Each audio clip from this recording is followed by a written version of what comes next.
Okay, I want to go over body mass index, also known as BMI, because I don't believe that your book does a good job explaining the pros and cons of using a BMI. So this is your standard body mass index chart, and it'll classify you as underweight. It'll classify you as being in the healthy weight range, overweight, or obese.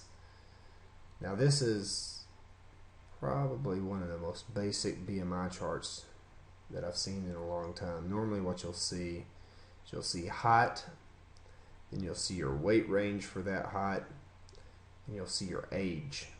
This one doesn't have age.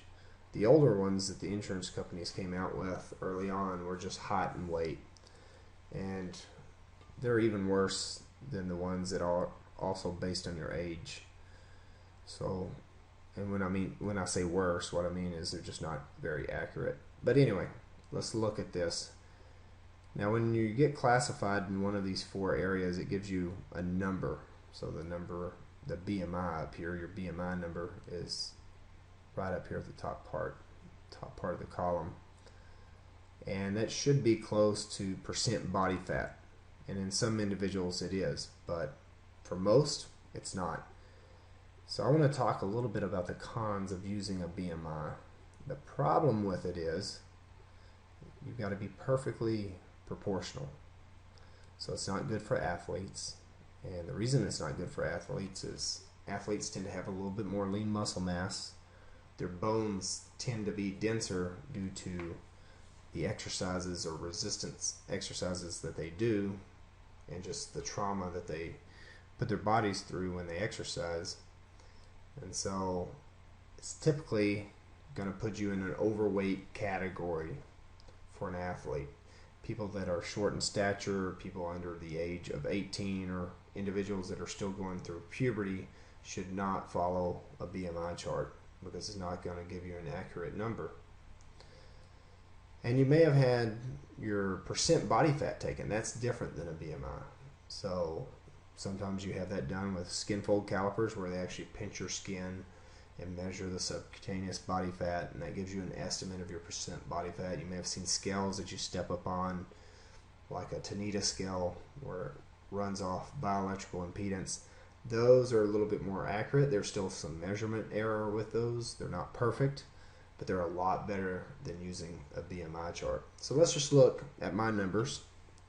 So I'm about 6'1", 6'2", somewhere right around in there. We'll just go with 6'1". And I weigh about 195 pounds on average. So that gives me a BMI of 26. And so if we look down here, anything in the 26 mark range, anything between 25 and 29.9 is considered overweight. And I don't consider myself overweight. In fact, my percent body fat is really low. And so they're saying I'm overweight for my height.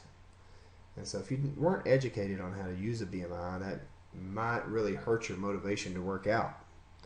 You may think, oh man, I've been working out all these years and I'm overweight. How can that be? Well, don't let this weight range throw you off, because I'm about to show you just a little bit a bioelectrical impedance, which also gave me a BMI, but it also gave me a percent body fat, and you can see how the two differ. And I consider myself an athlete because I work out quite often. I've been working out most of my life, and this has always been off. Sometimes it even tells me I'm obese.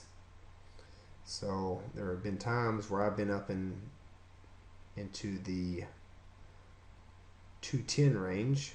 Actually, this one doesn't tell me I'm obese, but there have been charts before that put me into grade 1 obesity. So they used to slice it up, and you'd have grade 1 obesity, grade 2, grade 3. So that's the reason body mass index is not good for a lot of people. Now, what is it good for? It's a quick reference that you can look at and say, where do I stand? If you're proportional, it may work out for you. I find that people that are up here near the end range of the healthy weight, or even getting into the overweight category, if they're not athletes, it tends to be more accurate. So their numbers tend to be a little bit closer when we're looking at percent body fat and their BMI.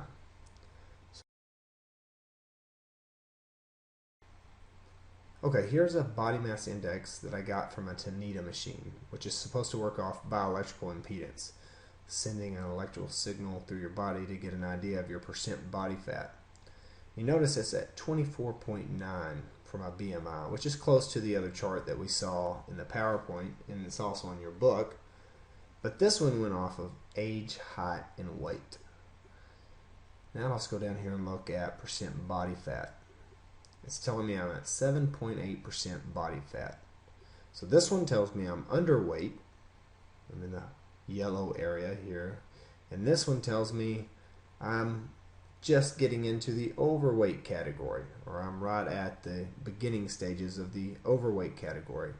Now, if you met me in person, you would probably agree that I'm here at 7.8. I'm pretty lean. I'm pretty skinny.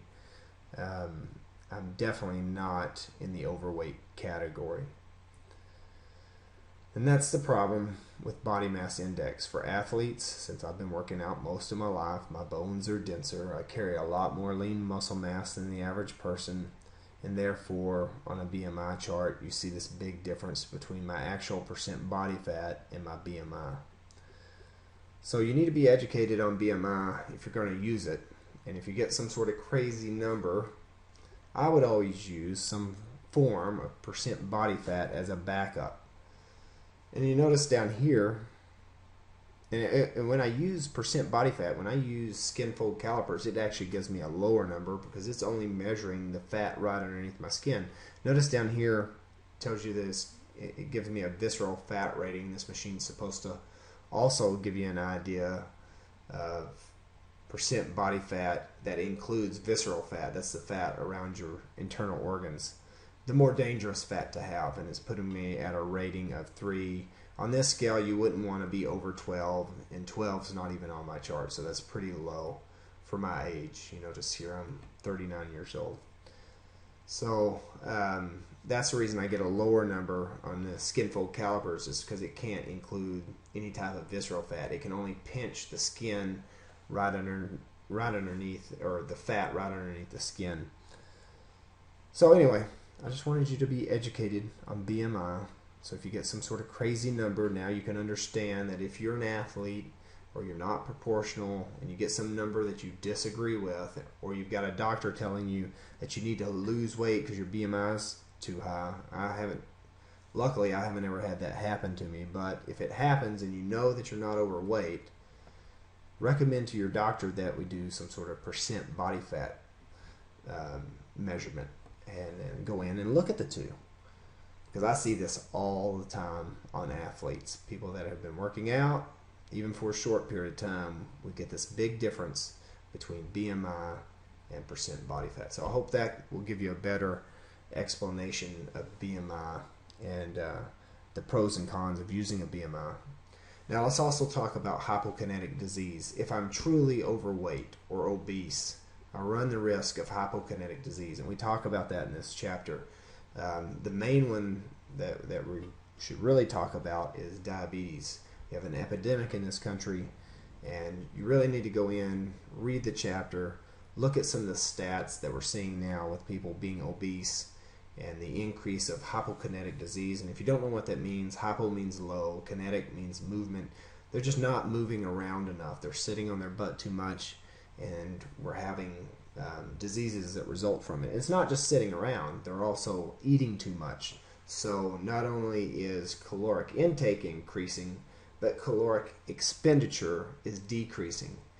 And that's having a detrimental effect on our American population, and even some countries all over the world, as they start to adopt some of our fast food restaurants.